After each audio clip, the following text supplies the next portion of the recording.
plano.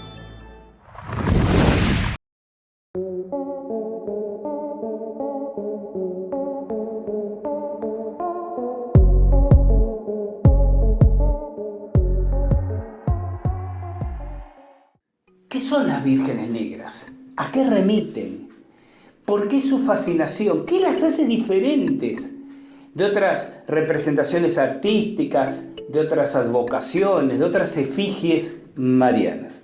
Entonces tendríamos que empezar, y de alguna manera es el sentido de este podcast, hacer una especie de listado de particularidades de las vírgenes negras. Y quiero comenzar de alguna manera socavando la sosa convicción de los escépticos de siempre, que dicen que el tema de las vírgenes negras no amerita mayor importancia, pues en realidad se tratan de imágenes que se han ido ennegreciendo con el tiempo. Esto lo he escuchado yo en varias ocasiones de supuestos guías, ¿sí?, de estos lugares.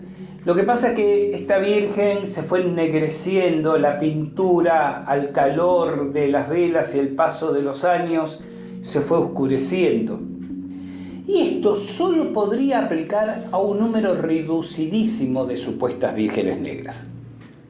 Digamos en primer lugar que hay una característica dominante e inevitablemente manifiesta para distinguir a una auténtica virgen negra de una que no lo es. En distintos países hay vírgenes morenas. Sin ir más lejos, en México, para citar uno que recién mencioné. Pero esas no son asimilables al concepto de vírgenes negras. Primero, porque no son negras, son morenas.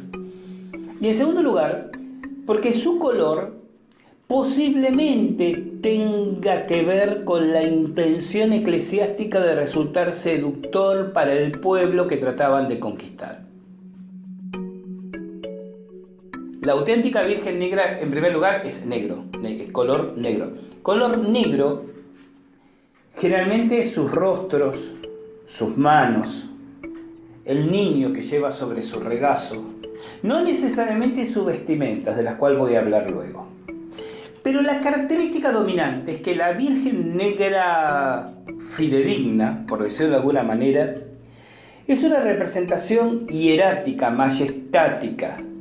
Es una imagen donde la dama, generalmente muy delgada, se encuentra sentada en una silla en unos casos, en un trono en otro, en posición bien erecta. Con una de sus manos hace aquel gesto iniciático de bendición, de dedo índice y medio levantados, mientras el pulgar cubre el anular y el meñique, y lleva sobre su regazo, dije, sentado al niño, al que sostiene con la otra mano. Este niño, a su vez, tiene en una de sus manos, con una de sus manitas, hace el gesto y con la otra mano sostiene una esfera. Hay otro tipo de virgen negra, también de las auténticas, que en lugar de tener la mano levantada en signo de bendición, lleva una esfera en su mano y el signo de bendición lo hace el niño. Y hay un tercer y último tipo de auténtica virgen negra, donde independientemente que lleve una esfera a la virgen en la otra mano, levante los dedos en forma de bendición, el niño lleva en su mano izquierda una piña, el fruto del pino. Es interesante que en el contexto esotérico la piña sea símbolo de espiritualidad y que haya sido uno de los signos de identificación secretos de los templarios. Los templarios tenían signos exotéricos, la cruz de 8 beatitudes, pero tenían también signos esotéricos, crípticos, y uno de ellos era la piña. Dicen algunos autores, como mi amigo José Luis Jiménez, porque remitía al concepto de la glándula pineal. Bien, y es importante señalar el amor apasionado que los templarios tenían por las vírgenes negras. No solo al culto de Nuestra Señora, y ahí entramos en el debate. ¿A qué se referían los templarios cuando hablaban de Nuestra Señora? Porque hay fuerte sospecha de que en realidad no se remitían a la Virgen María, sino que ese concepto ampuloso pero a la vez ambiguo de Nuestra Señora embarcaba en realidad una devoción a María Magdalena. Pero en casi todos los casos, la devoción templaria era hacia las vírgenes negras. Ahora, ¿qué pasa con aquel concepto escepticoide que describíamos antes, de que está ennegrecido por el paso del tiempo? No resiste el menor análisis. En primer lugar, porque en algunos casos en que se ha permitido estudiar químicamente estas vírgenes, que generalmente están hechas de piedra o de madera, ¿sí? Esto es lo típico. Se ha observado que el pigmento fue negro, es decir, fueron pintadas de negro a propósito. Además, permítanme a mí hacer dos observaciones personales. La primera, ¿por qué si se ennegrecen con el tiempo, no se ennegrecen las vestiduras y sí se ennegrece solo el rostro y las manos? Y luego, ¿por qué este ennegrecimiento no ha afectado a imágenes, a estatuas igualmente antiguas de santos o del propio Jesús? ¿Por qué son solo estas vírgenes? Y además, estas vírgenes en esta postura hierática que mencionaba anteriormente. Todas las vírgenes negras que ameritan, en su mayor parte están ubicadas en Francia. Aunque fuera de Francia hay en Bélgica, en Alemania, en España, la Virgen de Montserrat, sin ir más lejos. Hay algunas significativamente interesantes. La mayor concentración se encuentra en Francia. Esto también es muy interesante. Todas las que corresponden a lo que históricamente podemos llamar auténticas vírgenes negras son del siglo XI y muy pocas del siglo XII, aunque también habría unas pocas del siglo VIII. Seguramente la primera moreneta, la primera representación de la Virgen de Montserrat, que aparece en Montserrat precisamente en el siglo VIII. Montserrat, aquel lugar que los romanos llamaban el Montserratus, el monte aserrado, por el aspecto que a la distancia presenta el macizo, ¿no? Y este Montserratus en latín se transforma en Montserrat.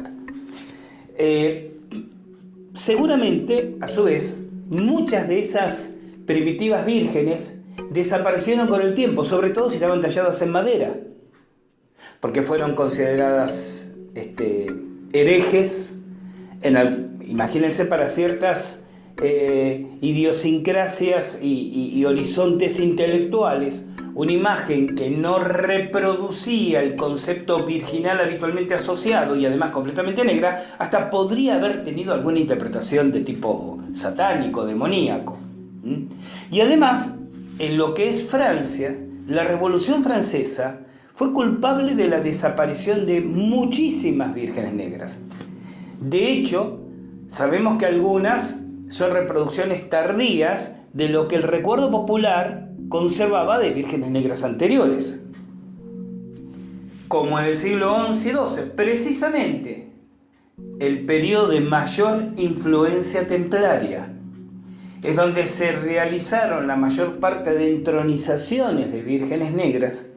Es por eso que el número absoluto, casi, de las mismas provienen de ese marco temporal.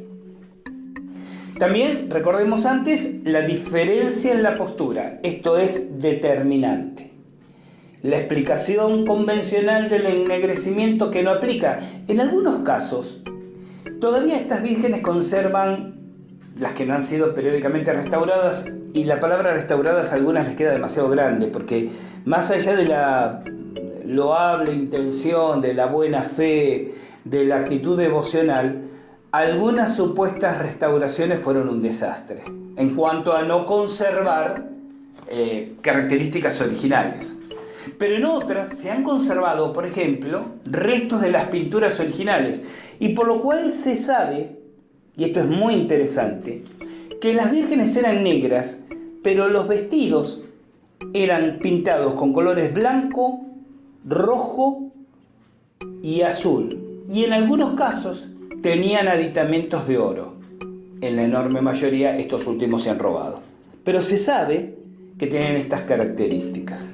Inclusive, si no me equivoco, Notre Dame de Dessouster, Nuestra Señora de Debajo Tierra, que es una de las dos vírgenes de la Catedral de Chartres, y si hay un sitio emblemático, iniciático, místico, es Chartres, totalmente. Mucho más que por el laberinto, que de por sí tiene toda una médula fascinante de información.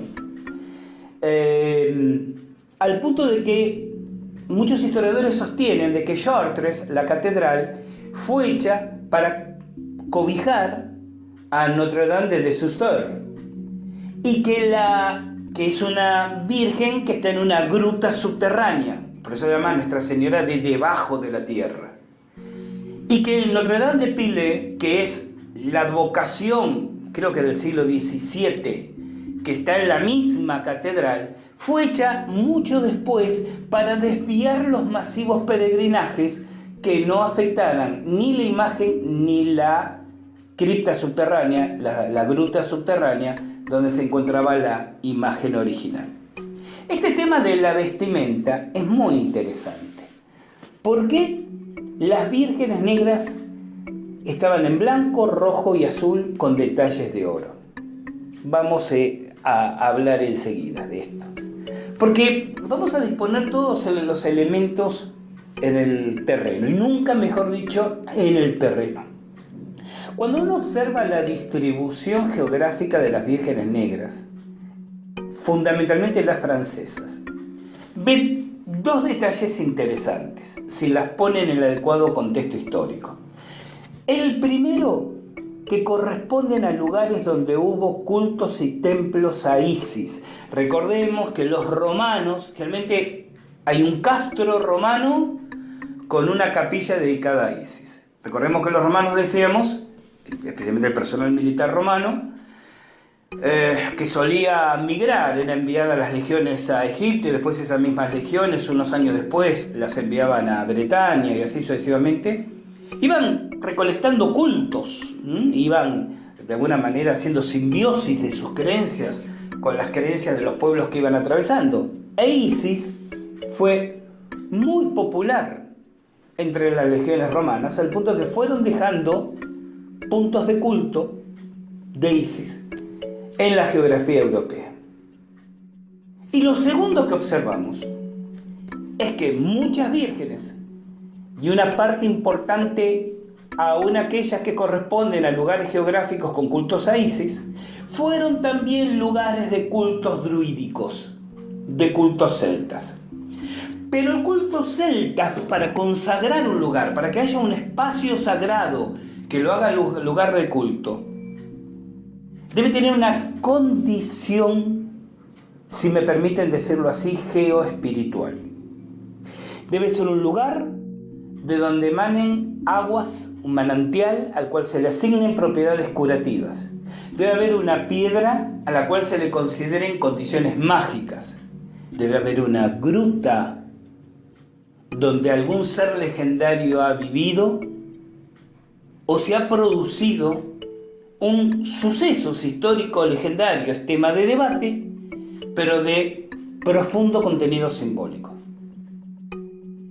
Esto ha llevado a observar que la mayor parte de los lugares donde, tantos siglos después, se entronizaron vírgenes negras, fueron lugares donde los celtas, en general, los druidas en particular, tuvieron su culto a Belén. Belén, no Belén, no la Belén de Jesús. Belén. ¿Qué era Belén? Una deidad céltica, su toro solar.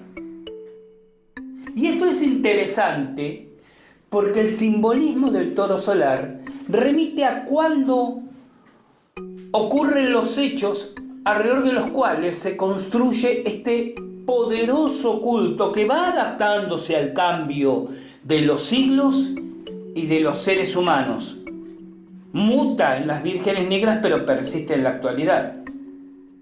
Porque la idea del toro solar remite a una era astrológica, la era de Tauro. Nosotros podemos dividir, esto es a grosso modo, y los astrólogos que me estén escuchando, siempre tan cuidadosos de afinar los números, me van a escribir para corregirme y les voy a dar toda la razón. Pero quiero hacer una explicación sencilla antes de ir a la primera pausa en este programa. Del año 0 de nuestra era, aproximadamente el 2000, podemos decir que estamos viviendo la era de Piscis. Salimos de la era de Piscis y entramos en la era de Acuario. Deja que el sol entre, Gear, ¿no? El movimiento hippie. Es decir, aproximadamente, alguien me va a poner los puntos en 1960 y otro me lo va a llevar a 2040. Estoy hablando estimativamente. Del año 0 al año 2000, tenemos la era de Piscis, la era del pez. Es interesante porque ustedes saben que el cristianismo comienza teniendo como símbolo identificatorio el pez. Los pescadores que eran discípulos de Jesús. Jesús que se define como un pescador de hombres. Luego muta como símbolo distintivo hacia la cruz, pero originalmente, es más, en las catacumbas romanas todavía pueden verse cómo se indicaban entre sí de manera críptica, clandestina, un punto de reunión, trazando de manera muy simple en las paredes de piedra, grabando con una roca el símbolo del pez, que era la manera que tenían los cristianos de identificarse entre sí. Bueno, este símbolo del pez termina alrededor del año 2000 de nuestra era, comienza la era de Acuario. Como las eras astrológicas retrogradan, van hacia atrás, significa que antes del año 0, del año 2000 a.C. al año 0, atravesábamos la era astrológica de Aries, del carnero, cosa que es muy interesante. Es el periodo en el cual, en términos de espiritualidad, el judaísmo desarrolla su fuerza. ¿Y cuál es el símbolo dominante del judaísmo? El carnero, omnipresente en su propia historia simbólica. Si vamos para atrás, el periodo del 4000 al 2000 a.C. es el periodo de Tauro. Es cuando surge la tauromaquia, en Knossos, en Creta, en Micenas, los juegos con los toros. Es cuando el toro o el buey, que es su correspondiente, aparece como animal sagrado en tantas culturas. El buey Apis en Egipto, el minotauro en los laberintos micénicos. Antes del 6000 al 4000, Géminis. Y es muy interesante porque en ese periodo surgen los cultos a los dioses gemelos. Y así sucesivamente. El tema meritaría, diría alguien, un podcast por derecho propio. ¿Y por qué no? Lo que quiero significar es que el periodo de Tauro, el periodo del Toro, 4000 a 2000 a.C., nos permite ubicar este culto donde lo solar se une con lo terrenal y que deviene en el culto de la Virgen Negra en algún momento entre el 4000 y el 2000 a.C. Belén, el toro solar, la Virgen Negra y idealmente subterránea. La Madre Tierra, Sol, Madre Tierra, la conjunción alquímica perfecta para crear el espíritu. Este es un concepto alquímico. Y permítanme recordarles aquí un reciente podcast donde yo señalé que alrededor del 3500-3600 a.C. había habido una explosión de cultura en el planeta que o se debió a la migración masiva de un pueblo que estaba quizás en condiciones cataclísmicas en su lugar de origen y se tuvo que desparramar por el planeta, o, decía yo en ese podcast, ¿por qué no? seres extraterrestres que trajeron determinado conocimiento, o hubo, en términos más mistéricos, más iniciáticos, más espirituales, un despertar espiritual, un salto cuántico de la conciencia de la humanidad, que ocurre alrededor del 3500-3600 a.C. Remito ese podcast a las personas interesadas. Lo que quiero señalar aquí es que eso que fundamenté en ese podcast está ocurriendo en este periodo del que estamos hablando ahora, y del cual vamos a seguir hablando después de esta, la primera pausa en Al Filo de la Realidad.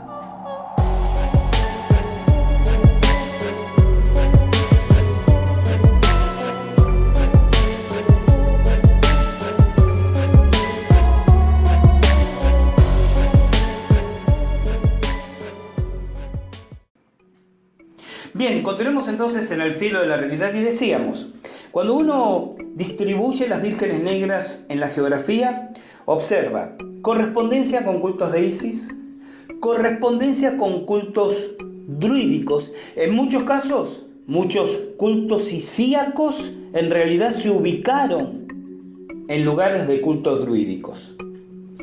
Además, esos lugares tienen particularidades energéticas, y lo digo así, muy especiales, aguas curativas, la piedra de las fiebres, por ejemplo, en Francia, que desde hace milenios se dice que cuando una persona tiene ataques febriles, cuadros febriles, se recuesta y descansa sobre esa piedra y espontáneamente se cura.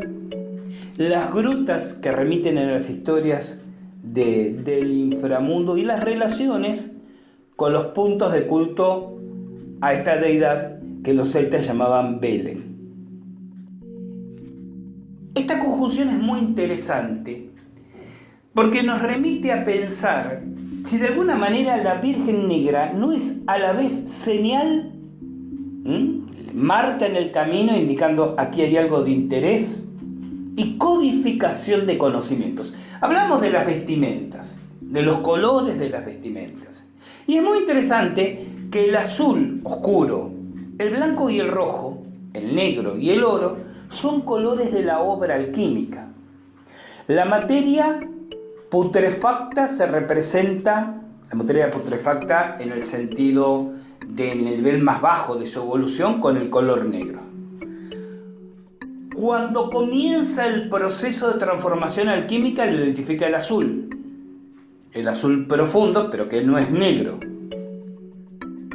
Va al rubedo o rojo, que es cuando la materia en el atanor, en el horno alquímico, se enrojece, calentada durante semanas y semanas, y se transforma luego en el albedo o materia blanca, de la que al quebrarse, al desgarrarse, sale Venus, la estrella que es la piedra filosofal o el elixir de la eterna juventud.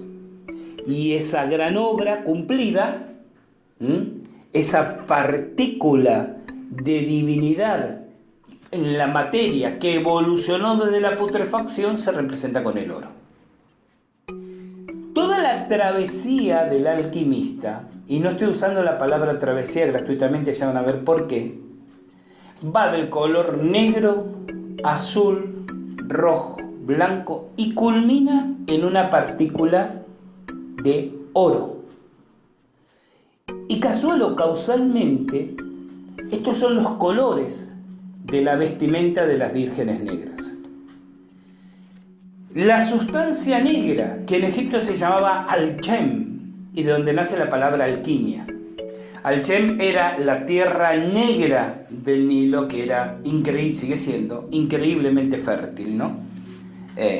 Y Egipto fue, sin duda, hace milenios, la cuna de la alquimia. Y aquí está la coincidencia con Isis, de la que hablábamos antes.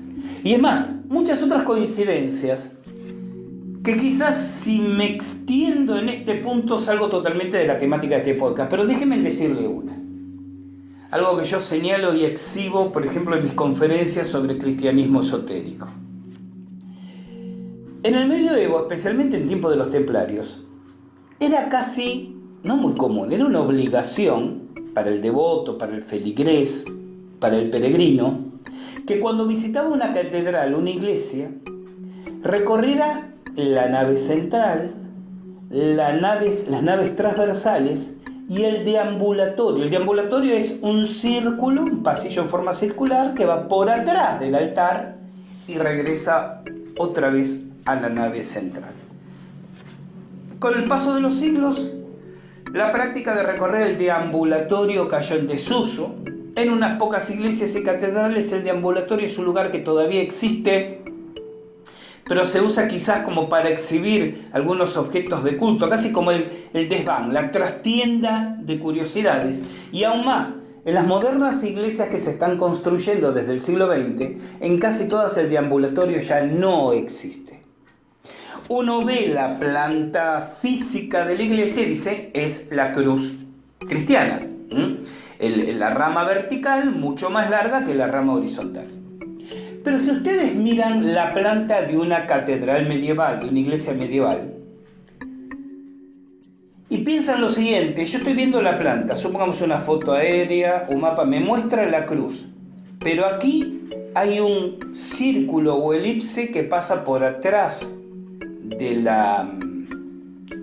altar. De manera que quien camina el interior de la iglesia no camina la cruz cristiana, porque no puede hacer un recorrido, salvo que llegue hasta el altar y regrese, ¿sí? Pero no puede hacer un recorrido recto hasta atrás del altar, tiene que hacer el círculo. Y al hacer un círculo, lo que está caminando, y otra vez los remito a nuestro podcast sobre caminatas espirituales, lo que está caminando no es una cruz cristiana, es una cruz ansada, una cruz Ankh, una cruz egipcia. Vean simplemente cualquier ilustración de un Ankh, de una cruz ansada, y superpongan idealmente la imagen de la cruz ansada en la planta de una de estas venerables y antiguas iglesias católicas. Y van a ver que lo que ustedes caminaban o pueden caminar todavía en esas iglesias no es el recorrido de una cruz cristiana, sino el recorrido de una cruz ansada. Esto no es un tema menor.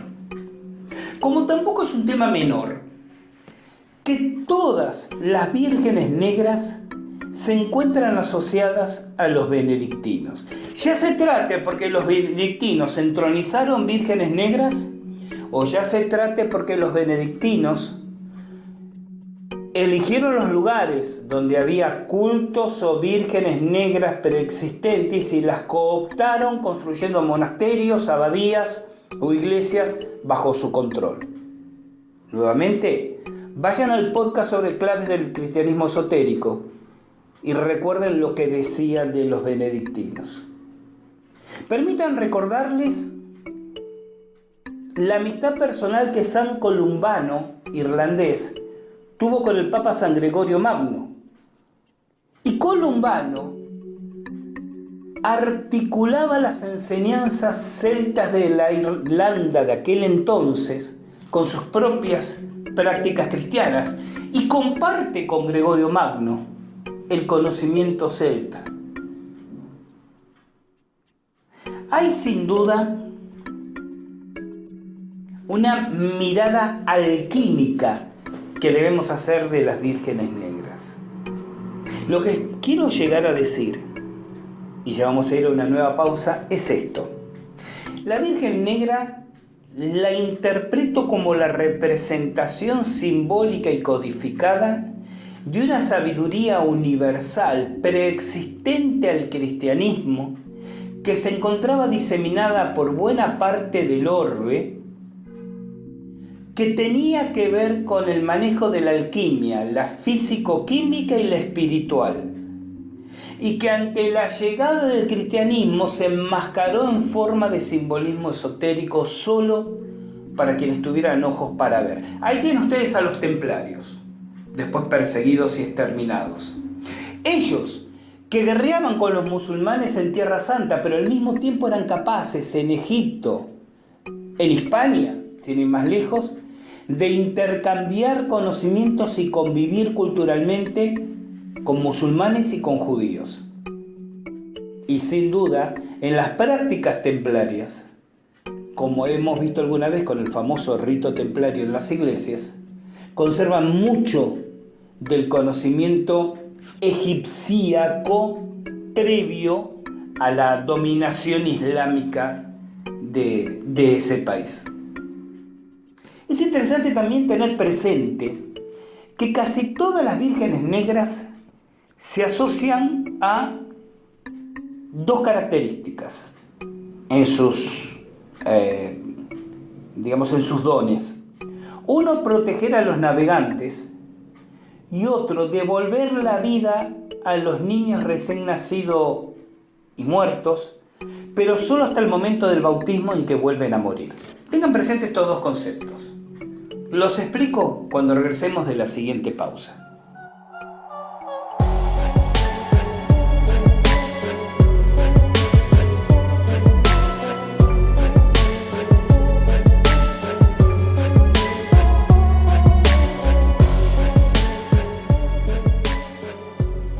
Continuamos aquí en Al Filo de la Realidad, continuamos hablando de vírgenes negras. Y les decíamos, literalmente todas las vírgenes negras se asocian a protección de navegantes y a resucitar niños que nacen muertos o mueren inmediatamente después del nacer, los días suficientes hasta ser bautizados en que vuelven a morir. Lo interesante de esta tradición popular es que prácticamente ninguna virgen negra se encuentra en un puerto ni en un río. Se encuentran en las montañas, campo adentro, lejísimo de vías navegables. ¿Cuál es la asociación entonces de vírgenes negras con los navegantes? Yo creo que es alquímica. Recuerdo cuando mencioné que la obra del alquimista, el trabajo del alquimista se llamaba simbólicamente travesía. Porque el alquimista decía de sí mismo que era un navegante en esa travesía hasta llegar a buen puerto, que era obtener la gran obra, la piedra filosofal. Y creo que las vírgenes negras remiten a esos navegantes y no los de mar o río. Y en cuanto a los niños, pobrecitos que mueren enseguida y son resucitados, pero hasta con cierta crueldad, solo hasta el momento del bautismo en que vuelven a morir, ¿qué mejor manera de representar metafóricamente el renacer espiritual? Estamos muertos en vida cuando no despertamos espiritualmente, pero cuando lo hacemos, morimos a esta vida para despertar a una vida más trascendente. Este es el simbolismo de la iniciación. Aquí hay que entender cuál es el verdadero sentido de la iniciación esotérica, de la iniciación probacionista, de la iniciación en tantas órdenes y sociedades iniciáticas, valga la redundancia. La iniciación tiene dos aspectos dominantes. Uno que es espiritual y otro que es intelectual. El espiritual es transmitir una energía de linaje. El adepto es iniciado por un maestro que alguna vez fue un adepto iniciado por un maestro que alguna vez fue un adepto iniciado, y así se remonta centenariamente o milenariamente hasta el origen mismo de su conocimiento. Hay una energía que se transmite en la iniciación que forma parte del egregoro, y aquí otra vez los remito al podcast sobre egregoros, que remite al egregoro de esa orden, ¿no? Como inconsciente grupal autosuficiente. Ese es el aspecto espiritual. Pero el aspecto intelectual es que el iniciado comienza a correr el velo y aprende que hay un conocimiento, una sabiduría universal. Y si es universal, desde ya no tiene horizontes geográficos, históricos, políticos, ideológicos, religiosos. Y ese conocimiento universal es a lo que todas las logias, a lo que todas las órdenes, a que todos los pronaos, todos los capítulos apuntan. ¿De qué manera conocemos esas leyes que rigen el universo y aprendemos a observar cómo nos rigen a nosotros para mejorar nuestra calidad de vida física, emocional, intelectual y espiritual? Porque en última instancia de eso se trata la alquimia también. No solo el proceso de laboratorio, no solo el transformar los metales bajos como el plomo en metales nobles como el oro. Eso es casi un efecto colateral, hasta mínimo, en cuanto a importancia. Lo importante es la transmutación del individuo. Y ese proceso de transmutación se produce a través de la práctica, pero la práctica espiritual no dentro de la celda de una institución eclesiástica que llamamos iglesia o religión, sino una práctica espiritual que con distintos matices que sí tienen que ver con lo cultural o lo geográfico, replica, acepta y comparte un conocimiento universal. Y en la transmisión intelectual del conocimiento de esas leyes. Esto es lo que yo creo que sintetiza y simboliza la Virgen Negra.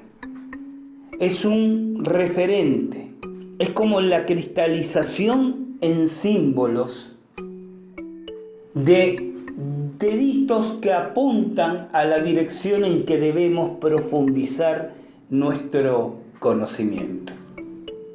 Y a veces me pregunto si cuando uno de estos deditos apunta hacia el cielo, ¿no será que también tenemos que considerar si el conocimiento no vino de allí?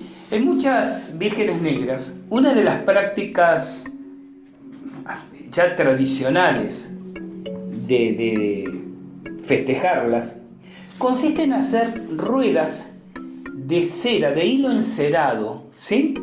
Se hace una especie de rueda de madera, se envuelve con numerosas vueltas de hilo encerado y se enciende, se le prende fuego, generando círculos de luz frente a las vírgenes.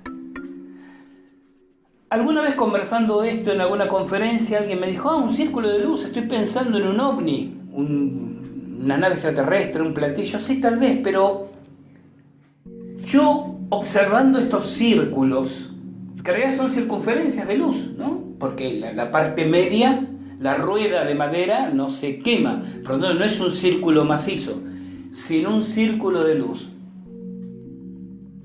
Observando las vírgenes negras y frente a ellas los círculos de luz, me permití jugar con la idea si esos círculos de luz no serán portales. Y la Virgen expresa, la Virgen Negra, un conocimiento que llega a través de determinados portales. Otro objeto litúrgico con el cual se devocionan las vírgenes negras son las velas verdes. La vela verde es característica para la Virgen Negra. Y recordemos que en el esoterismo occidental medieval, el verde representaba las fuerzas de la naturaleza, más concretamente los elementales, o sea, las fuerzas inteligentes, quise decir, de la naturaleza. Pero recordemos también que extraña y oscuramente los jeroglíficos egipcios llamaban a Isis la diosa verde. Otra buena razón para encontrar aquí una continuidad, ¿no? Y también en muchos lugares donde hay cultos a vírgenes negras, hay también unas representaciones que ya son centenarias varias veces, forman parte de la tradición popular. Hay fiestas de gigantes. Esta idea de hacer mascarones, representaciones en papel maché, en madera, en telas, de gigantes que después terminan quemados. ¿Cuál puede ser la relación entre los gigantes y las vírgenes negras? Se me ocurre remitirnos a una época en que sobre el planeta habitaban seres humanos gigantes. Gigantes los pienso como seres distintos, de otra rama evolutiva o quizás no terrícola. No necesariamente gigantes en un sentido gulliveriano. Un individuo de 3 metros de altura, sin duda, sería para nosotros un gigante que no necesita tener 30 metros de altura. En eso es en lo que estoy pensando. Vírgenes negras como las de Rocamadour, la de Massat, Dijon, Manosque, Tourette, Carrizet, es muy interesante esa porque tiene turbante, una virgen en una iglesia cristiana con turbante. Chartres mencioné. Fuera de Francia, la de Hall en Bruselas, la de Montserrat en España. Y además, esto es muy interesante porque fíjense que además de esta correspondencia con lo benedictino, ¿recuerdan lo que se dije de los benedictinos? siempre están presentes donde ocurren eventos paranormales. La propia imagen de Montserrat, recuerden que la encuentran 3 pastores porque ven una luz en la montaña y buscando el origen de esa luz llegan a una gruta donde aparece la imagen. Y cuando le avisan al obispo de Manresa, creo que era, que ordena trasladarla, no la pueden mover, una simple imagen que parecía pesar toneladas, por lo cual decide que se queda ahí. Y mucho después, como 300 años después, a partir de una ermita que se construye en el lugar, se instalan los benedictinos con esa logística impresionante que hoy en día tienen en la montaña. Hay una historia, yo mencioné recién la de Rocamadour, ¿no? Y es muy interesante, casi como para cerrar solo por hoy el tema.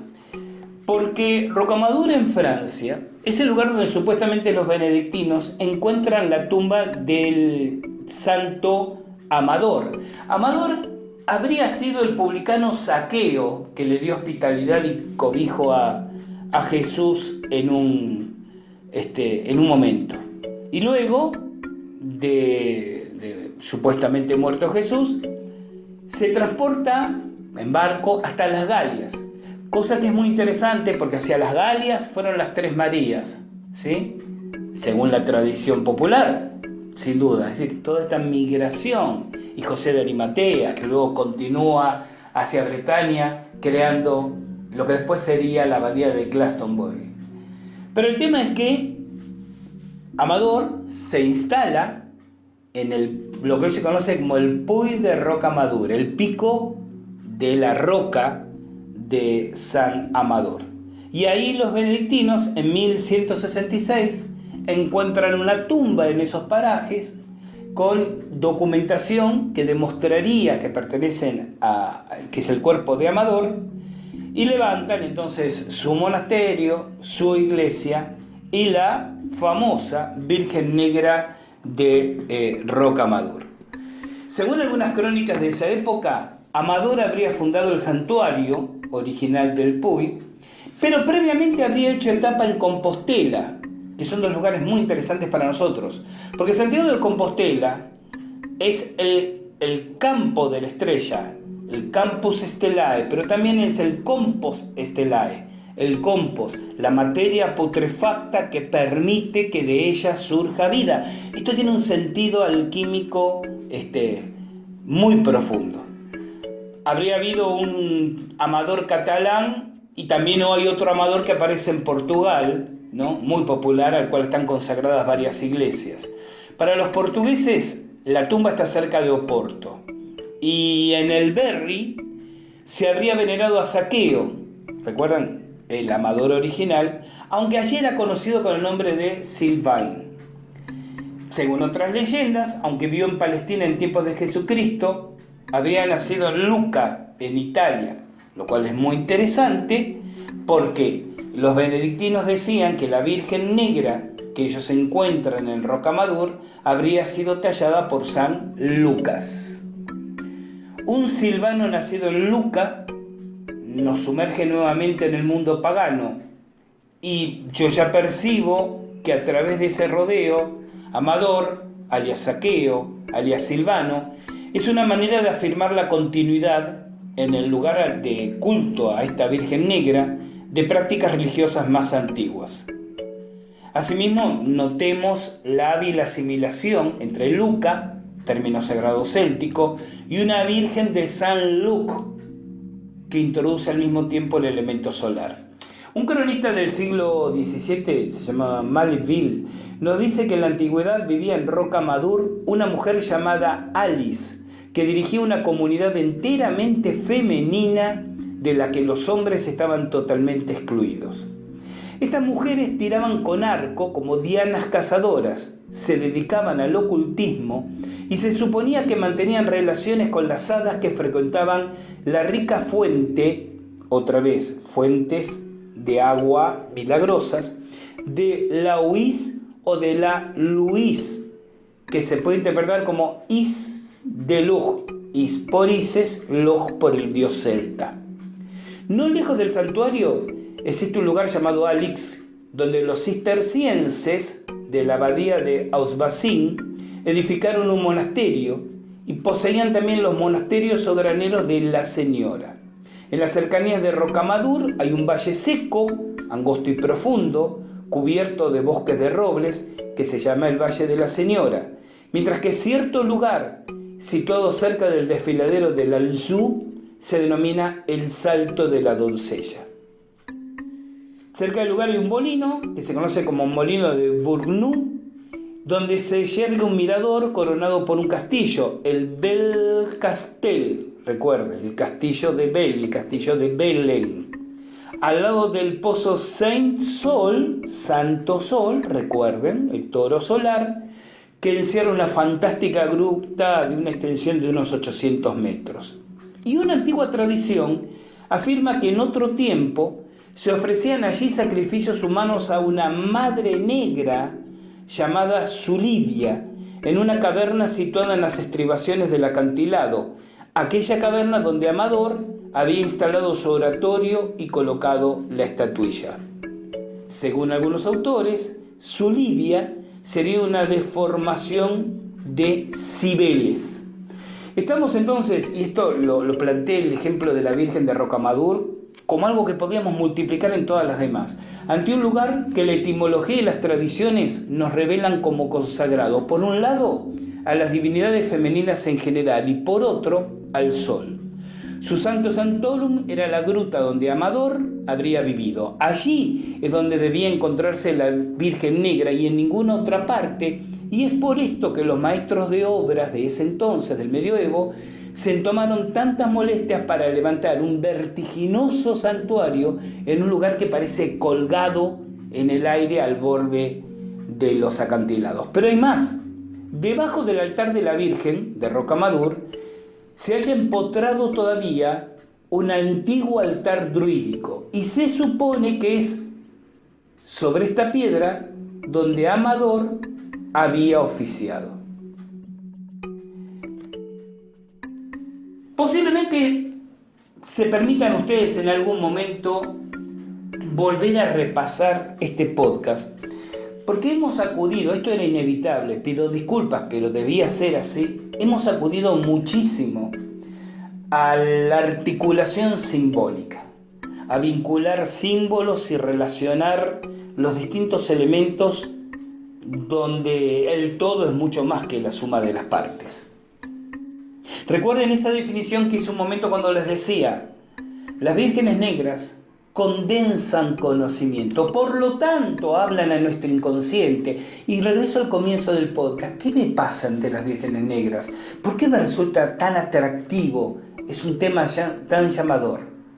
Porque tienen la fuerza esotérica del símbolo que habla directamente al inconsciente, mientras me permite, reflexionando sobre las partes, aunque no alcance la iluminación completa del todo, aprender por asociación de ideas ciertas particularidades de un camino que nos conduzcan a desmenuzar las leyes que rigen el universo.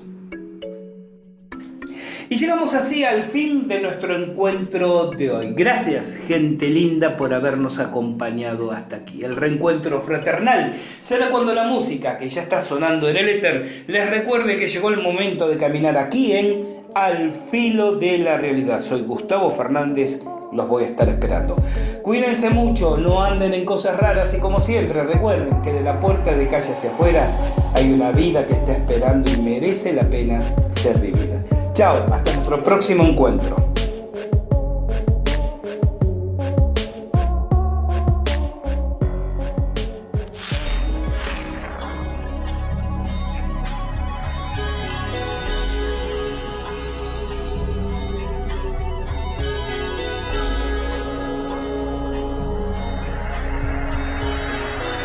Mystery Planet.